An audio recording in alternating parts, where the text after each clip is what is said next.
달부터 저희가 도대체 우리 이제 간주에 온실가스 부분이 수성 부분이기 때문에 우리가 그러면 문화를 보행 문화 또 보통 약자들이 이용하는 그런 환경을 조금 개선해 보자고 해서 우리가 토요일날 주말을 반납하고 조사했던 모두를 위한 모두의 교통으로 해서 좀 해보자 했는데 저는 깜짝 놀랐던 것이 교통의 방해 요소가 그렇게 많은 줄 몰랐어요. 그렇죠. 혹시 대표님 생각나는 게 있습니까? 가장 많이 눈에 띄었던 게 네. 그런 거였던 것 같아요. 우리가 인도에가 사람이 걸어다니는 인도에가 많은 시설물들이 있더라고요. 네네. 교통시설물 예를 들면은 뭐 신호등, 그다음에 그렇죠. 뭐 가로등 그런 것도 있고 또 나무도 심어 있고 물론 나무도 필요하죠. 네. 가로등도 필요하고. 네네. 그런데 법규상에는 인도의 폭이 최대 2m는 돼야 됩니다. 그렇죠. 제수폭이 2m는 돼야 되는데 이런 것들이 들어와 있기 때문에 그 폭을 잴 때는 그 지작물 설치되어 있는 것 끝에서 이쪽 끝까지 쟀을 때 폭을 이야기를 하거든요. 네네. 근데 그렇게 해서 2m가 안 나오는 데가 부지기수로 많아요. 보면은 우리가 이제 차를 운행하시는 분들은 알겠지만 찾기는 너무 좋아요. 도로 차도는 너무 좋죠. 왜냐면 당연히 그렇습니다. 네네. 그런데 인도는 아까 말씀드렸던 것처럼 우리 가로수 뭐 또 가로등 저희가 지금 지난번에 했을 때 25개 정도가 됐어요. 네. 예를 들어서 구두수선 네네. 가운데 딱 붙고 있습니다. 네. 그리고 공중전화 물론 이제 많이 없어졌지만 공중조사 시설도 상당히 있었고 버스 승강장도 있었죠. 그렇죠. 버스 승강장이 물론 승강장은 있어야 되죠. 있어야 돼요. 근데 너무 지나치게 인도가 없어질 정도로 그런 시설물이 좀 있었고요. 또 한전에서 있는 그 전기 그렇죠. 변압 시설이라는 예, 이런 것도 있어 의외로 많이 있었습니다. 지하철 계단 올라오는 통로 있지 않습니까? 출입구 거기가 또 생각보다 많이 차지하고 있었고요. 또 많이 차지한 게 지하철 통풍구라고 해서 네네, 맞습니다. 지하에 있는 바람을 바깥으로 빼내는 그 시설물도 있는데 그 시설은 또 크기도 합니다. 네. 한 10m씩에서 가로 한 2, 3m, 세로 한 10m 정도 있는 네, 맞습니다. 큰 구조물들이죠. 우리가 나열하지 않아도 많은데 특히 위험했던 게 상가 적치물들이 있지 않습니까? 네네. 물론 이제 이동해서 쓰는 간판 같은 것은 조금 그래도 괜찮아요. 네. 그런데 아예 고정적으로 해가지고 인도를 많이 점령했던 것도 있고 또 이제 제일 위험했던 것이 상가가 문을 열었을 때 네네. 보행자들이 그 유리물이 또 해필이면 또 투명이지 않습니까? 그렇죠. 그래서 투명 유리가 열어졌을 때 인도를 또 잠식하는 부분들도 있었고. 또 하나는 우리가 자전거를 타는데 네네. 원래 자전거는 이게 그 도로교통법상 차도에서 탈 수도 있어요. 네네. 근데 차도에서 타기가 다들 부담스럽고 무섭고 네네. 위험하기 때문에 인도로 올라오는데 그런 자전거 도로를 자전거 보행자 겸용 도로로 이야기합니다. 이 자전거 보행자 겸용 도로는 그 폭 전체를 했을 때 최소한 3m가 돼야 되는데 3m가 안 되는 게 현실이고요.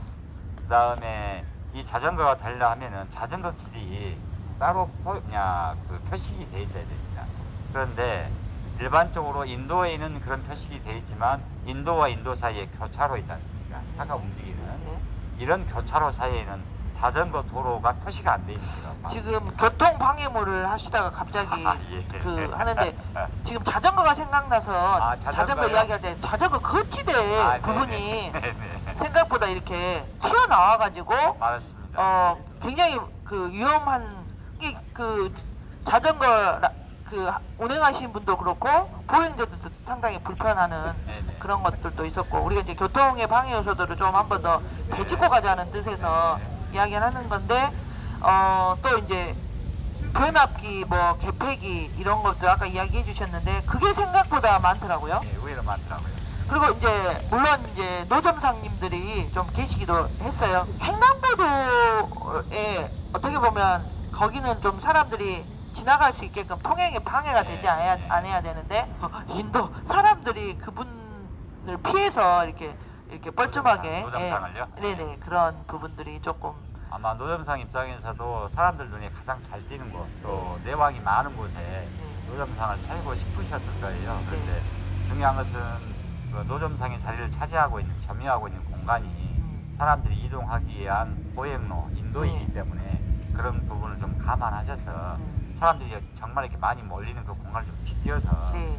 노점상을 차리는 것도 한 가지 방법이 될 것 같습니다. 네. 그리고 이제 소화전, 네. 우리 이제 물론 소방 부분도 중요한데 인도를 좀 네. 이 교통을 좀 흐름을 좀 끊어버리는 이런 부분들은 좀 지양해야 될 것 같고, 또 이제 전동 스쿠터, 이거 진짜 문제입니다.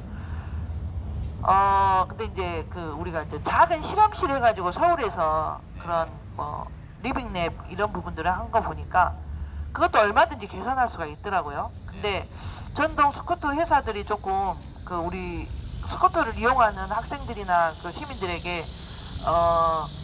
어떻게 반드시 그 어떤 지정 장소에 이렇게 뭐라 그러죠, 정차할 수 있게끔 그런 노력들을 좀 했으면 좋겠는데, 지나가다가 전동 스쿠터 같은 거 있어요. 버티고 있어요. 그러면 이제 아이들도 이용하고, 특히 이제 보행자뿐만 아니라 자전거가 상당히 또 위험한 상황을 발생하는 경우도 많았습니다. 저는 또 그거 방금 말씀하시니까 자전거 이야기 하시니까 보통 제가 조사했던 데가 인도와 자전거 겸용 도로가 있는 곳이었는데, 자전거 도로는 그 인도의 한 가운데다 설치되어 놓으셨더라고요. 네네. 그러니까 보행자 입장에서 놓고 보면 가운데로 자전거가 다니는 거죠. 그렇죠. 그러니까 보행자 입장에서는 부담스러울 거고, 그래서 원래 이런저런 내용들을 보면은 자전거 도로는 보행자 자전거 겸용 도로에서는 자전거는 차도 쪽으로 그렇죠. 차도 쪽으로. 설치가 돼 있어야 되는데, 지금 현재 설치되는 것은 대부분 인도 가운데가 돼 있다 보니까 네네. 보행자하고 충돌이 잦을 수밖에 없겠다 이런 생각이 네. 듭니다. 정중앙에. 네네. 또 이제 그런 것도 있었죠. 차도 쪽으로 가야 되는데, 지금 우리가 이제 이걸 되짚다 보면 교통의 약자가 사실은 네. 걷는 보행자고, 네. 그 다음에 자전거 타는 사람이죠. 그렇죠. 또 전동 휠체어, 그 다음에 뭐죠?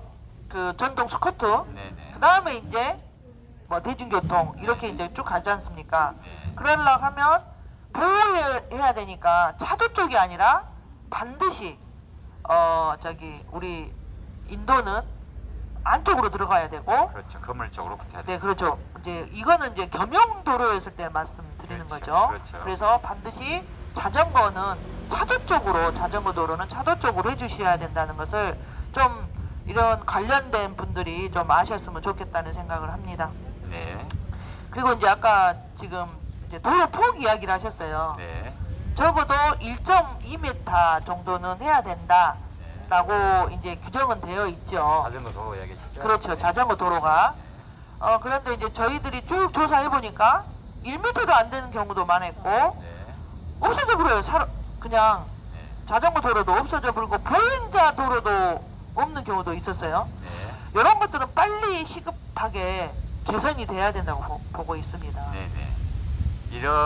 그래서 교통약자라고 이야기하는 보행자나 자전거 이용자, 그 다음에 아까 이야기했던 장애인들이 타시는 그 전동 스쿠터라든지, 그 다음에 개인 이동장치인 PM, 그렇죠. 이걸 타시는 분들이 안전하게 본인이 가고자 하는 목적지까지 잘 갈 수 있는 문화를 가진 나라가 선진 교통 문화 국가입니다. 네. 근데 우리 나라까지는 표현하기 좀 어렵습니다만은 최소한 광주에서 우리가 조사했던 지역은 그런 것들과 약간 거리가 있는 부분이라서 좀 아쉽고요. 어차피 향후에도 이제 그런 부분들 저희는 쭉 활동들을 할 건데, 네. 그런 내용들을 보고 빨리빨리 시정해서 교통 약자들, 특히 녹색 교통 이용자들의 교통수단 내지는 교통에 방해가 안 되게끔 좀 적극적인 조처를 해줬으면 좋겠습니다.